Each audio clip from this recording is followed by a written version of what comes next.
Can you hear the sound of the drum and the sound of the shaker ray?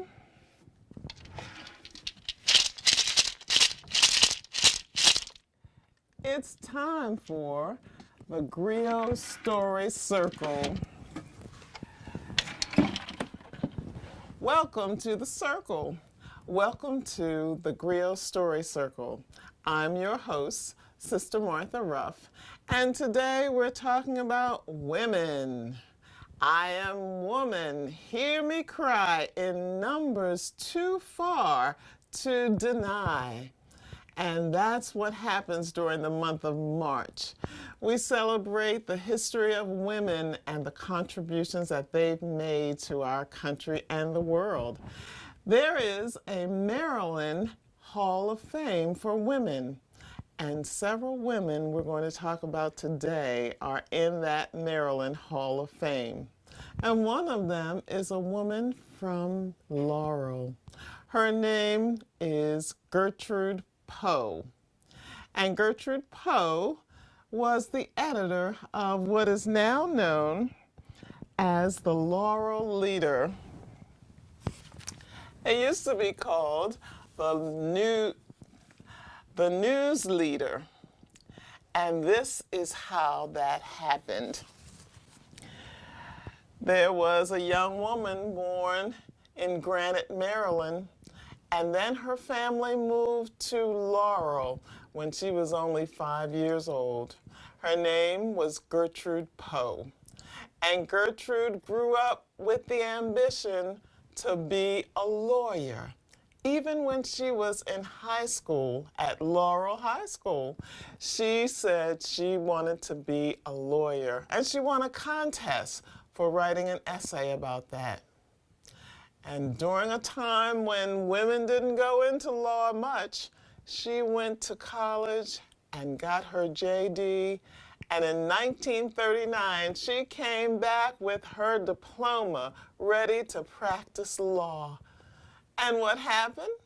The man who was going to help her, whose firm she was going to join, told her, "I want you to be the editor of this newspaper." And Gertrude was shocked. She was all ready to practice law.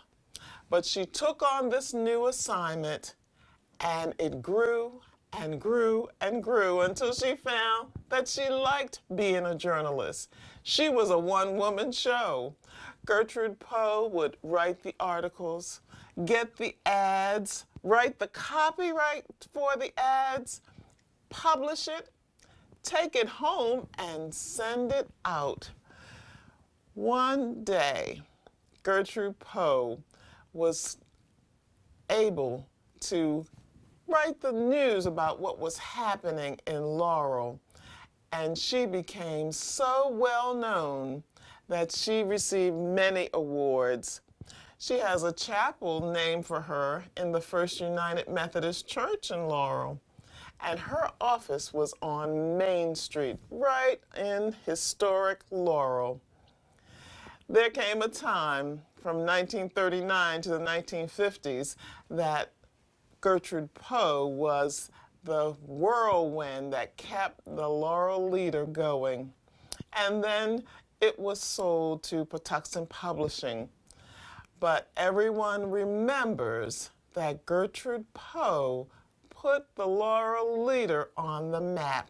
And she's known as the woman of journalism in Maryland. And she's right from here in Laurel. So when you're reading your Laurel Leader, remember Gertrude Poe, who turned 100 years old in 2015. Who are the other women in the Maryland Hall of Fame? Well, one of them is someone that has been a major influence on griots and storytelling. And one of my mentors, Mary Carter Smith.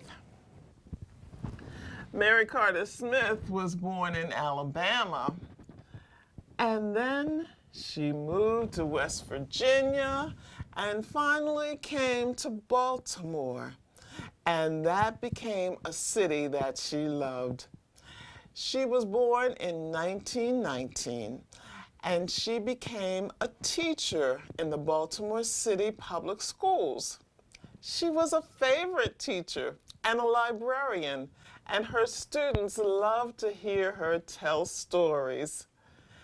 And there came a time when Mary decided, I'd like to do storytelling all the time. So she took an early retirement and she began going around the country telling stories.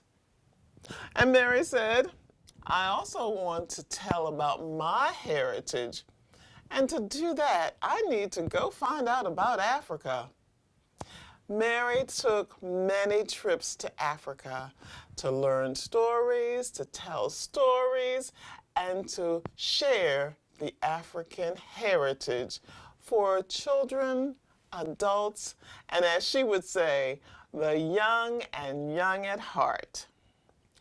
Mary was so well known that she was given the title of America's Mother Griot. She is the co-founder of the National Association of Black Storytellers, and she was given the honor of having a doll made in her honor. And this is the Mother Griot doll. It's made like Mary Carter Smith. And it says that she wages peace with her storytelling. Now, I had the honor of sharing storytelling programs and a radio show with Mary Carter Smith. And she told me one of the favorite stories that I told that she enjoyed was a story that I made up based on a character written by Langston Hughes. Mary Carter Smith actually met Langston Hughes, the poet laureate of Harlem, and also a playwright. And Mary Carter Smith was one of the founding members of the Arena Players in Baltimore, the longest running African American theater in the country. This story tells about the character known as Jessie B. Simple, and that was a character that was a philosopher and told stories, and Langston Hughes wrote about him. And I wrote a story about how Just Be Simple married Joyce. Well, it was a beautiful spring day, and at the station in New York City, the train was coming in from South Carolina. Now, you knew it was coming from South Carolina because inside the cars there was an aroma of fried chicken. Sometimes they called it the Chicken Bone Express. Those folks were coming from the South up to the North to find a better way of life. And on that train was Brother. Brother was Joyce's friend from down home, and he was coming to find Joyce. He had decided he was tired of farming, and he had gotten letters from Joyce, and he thought New York City was just the thing for him to do.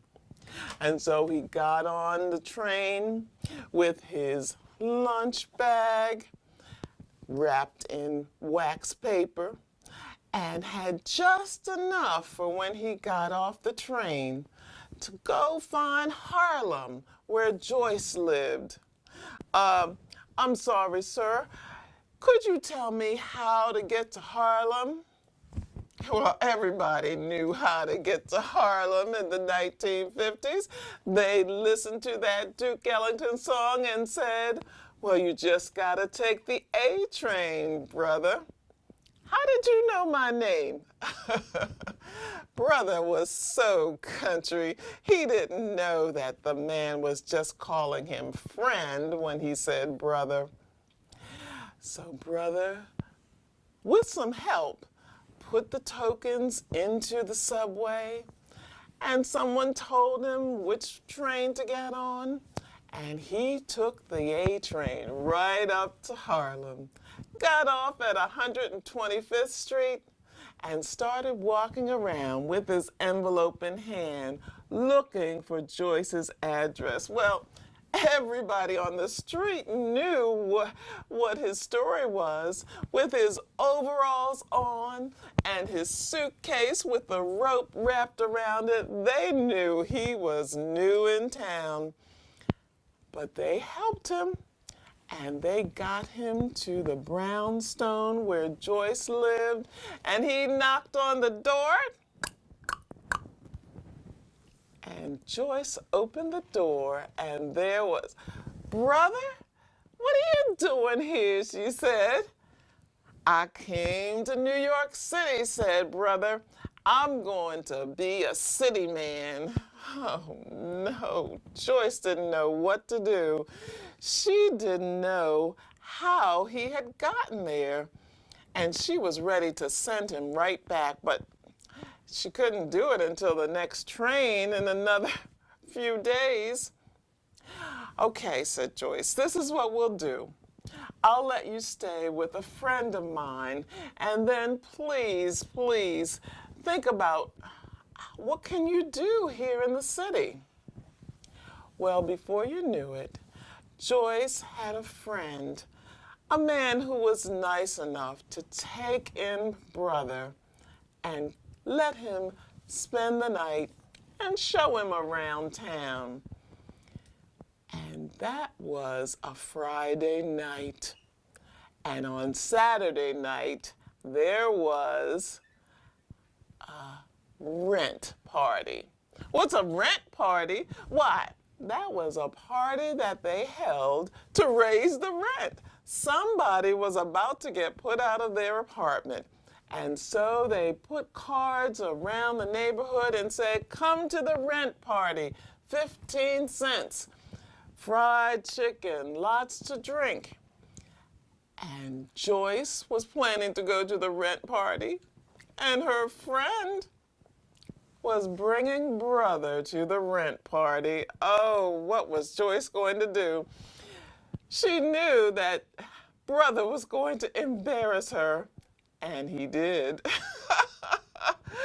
She'd never seen anybody dance like that and drink like that. "Brother, you don't know about drinking."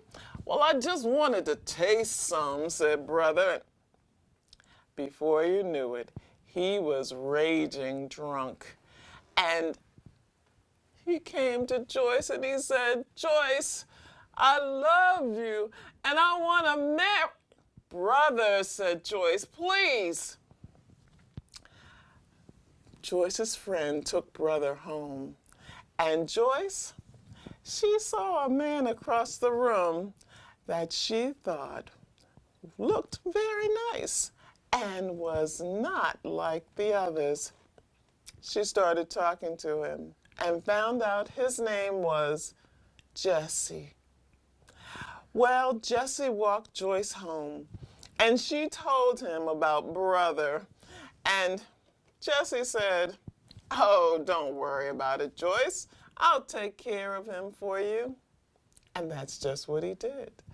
Jesse went to find brother, got him a train ticket, and escorted him back to the train station and put him on the train back to South Carolina. "Now, brother," said Jesse, "when you're ready to come to New York, make sure that you have lots of money, because you can see it's very expensive to live here." "Yes, Jesse," said brother. He still had a headache from that Saturday night. He thought maybe South Carolina was better for him. But what happened was Jesse decided that Joyce was what was better for him. And soon he and Joyce made a date at the church to get married. And it was all thanks to Brother's visit from South Carolina that Joyce met and married Just Be Simple. And that's the end of that. Well, if you're like Mary Carter Smith, you'll love Langston Hughes, and you'll want to read some of the original Just Be Simple stories. You won't find that one in there, but you'll find some mighty funny ones. Now, one other woman in the Maryland Hall of Fame that you can enjoy is named Lucille Clifton. And Lucille Clifton lived on the eastern shore of Maryland. She was a poet and a writer.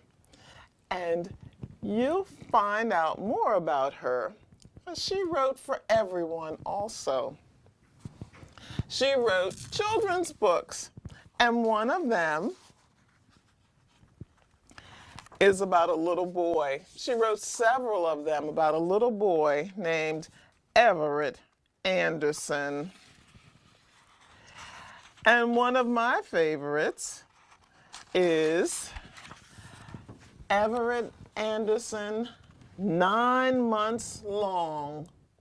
Now, Everett Anderson was an only child until his mother married again and was ready to enlarge their family.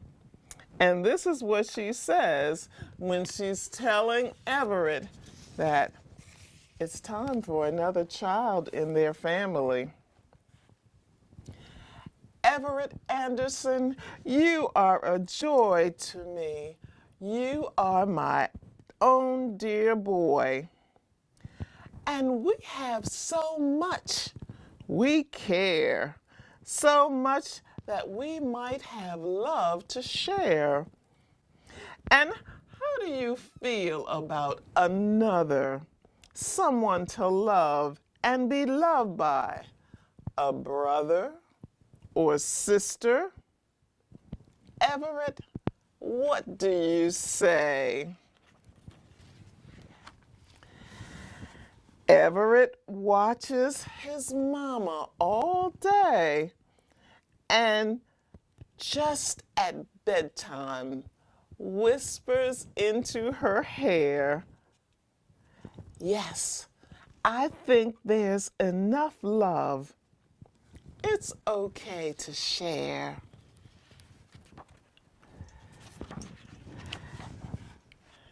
Something is growing in 14A. Something is resting inside a place soft and warm.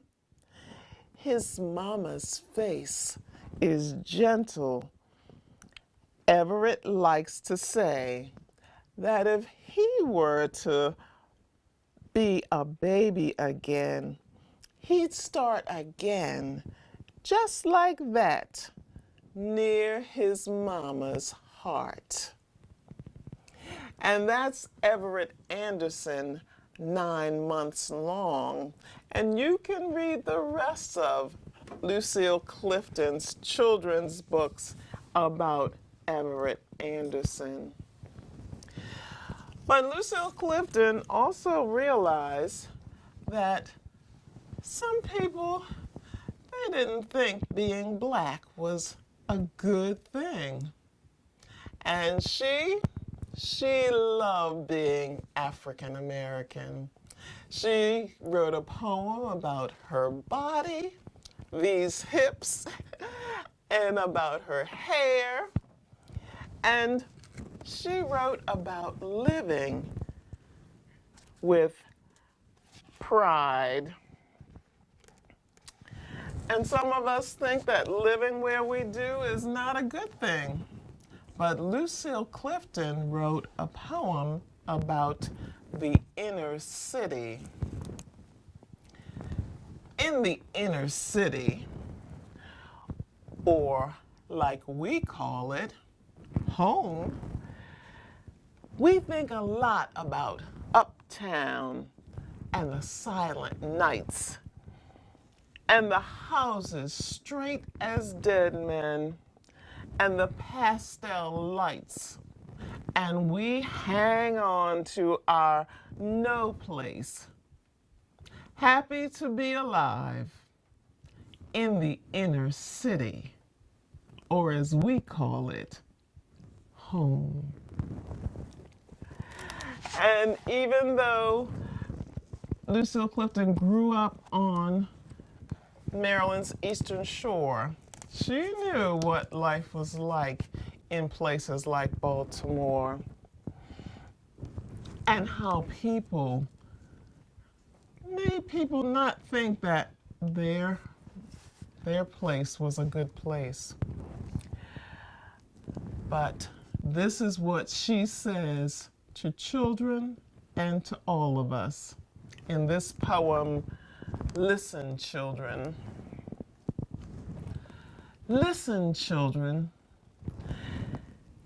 Keep this in the place you have for keeping. Always. Keep it always.